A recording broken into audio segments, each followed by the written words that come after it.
जी से मिलना है? जी जी।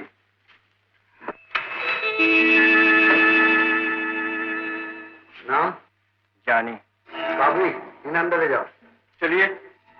और ये सिस्टम लाइटें खत्म करता है। चलिए।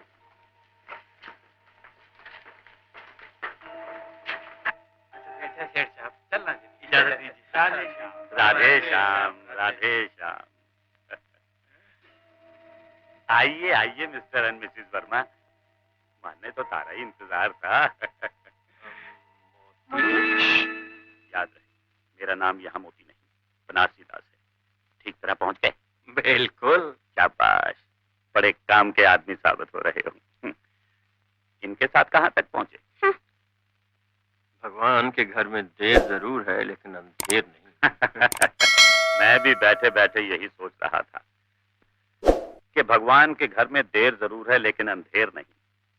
लेकिन मैं दूसरे भगवान का जिक्र कर रहा हूँ, यहाँ से 100 मील दूर, राधे श्यामपुरी के भगवान। मोती, तुम कब से आस्तिक बन गए? माया बड़ी चीज है रेखा, वो आदमी को क्या से क्या नहीं बना देती। और फिर इतनी माया, करोड़ रुपए की।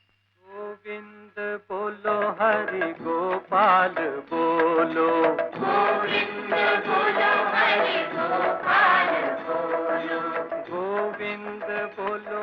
सुनिए सुनिए, तुमसे कितनी बार कहा कि आरती के समय मत आए। ऐसे नहीं आई हो। बच्चे स्कूल से अभी तक घर नहीं आए। क्या? गली गली छान मारी लेकिन कहीं पता नहीं चला। बोलो, बोल के क्यों? बोल।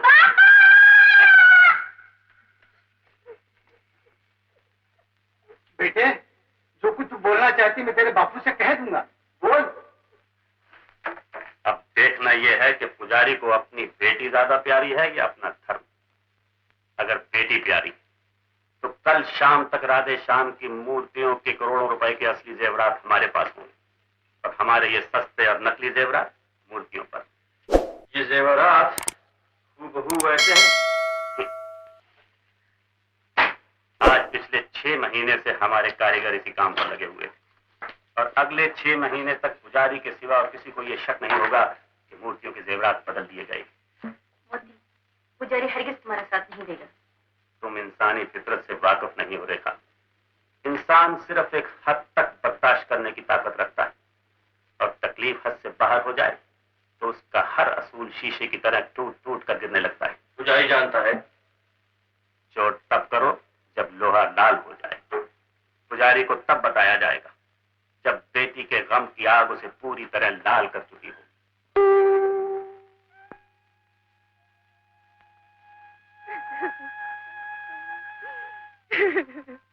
कब तक यूं ही बाहर बैठी रहोगी?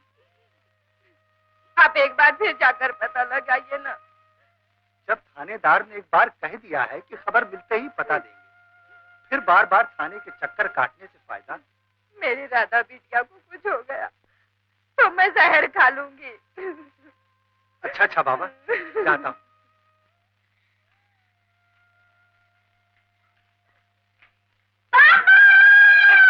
बेटी, राधा बेटी कहो। पंडित जी इधर। तुम कौन हो? मैं तुम्हारा अच्छा फरिश्ता हूँ, तुम्हारी मदद के लिए आया हूँ ताकि थाने में रपट लिखाने की जो भूल तुम कर चुके हो उसे दोहराओ नहीं। अभी अभी मैंने अपनी बेटी की आवाज सुनी थी, कहाँ है वो? बेटी तो नहीं, उसकी आवाज थी। फिर सुनोगे? बापू, बापू ये जो कहते हैं वो कर डालो वरना ये मुझे जान से मार डालेंगे। नहीं, तुम क्या चाहते हो? मैं जानना चाहता हूँ कि बेटी को बचाने का जो एक ही एक तरीका है वो तुम्हारी समझ में आता है कि नहीं?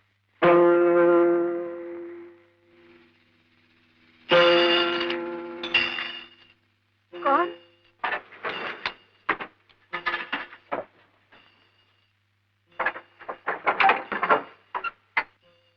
पता चला? नहीं, नहीं। रेखा, ये तुम्हारे लिए नया लिबास है। ये माता जी तुम्हें पहनना सिखा देंगे। जॉनी, आओ मेरे साथ।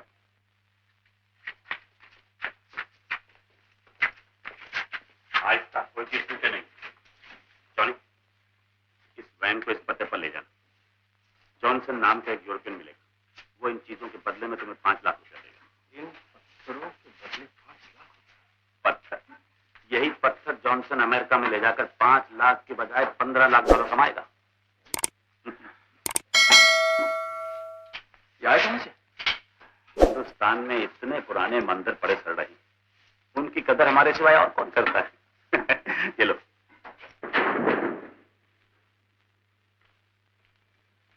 बहुत अच्छे, अब आप जा सकते हैं। गौर से सुनो, मंदिर से 1 मील दूर किसी सुनसान जगह में तुम्हें उतार दिया जाएगा।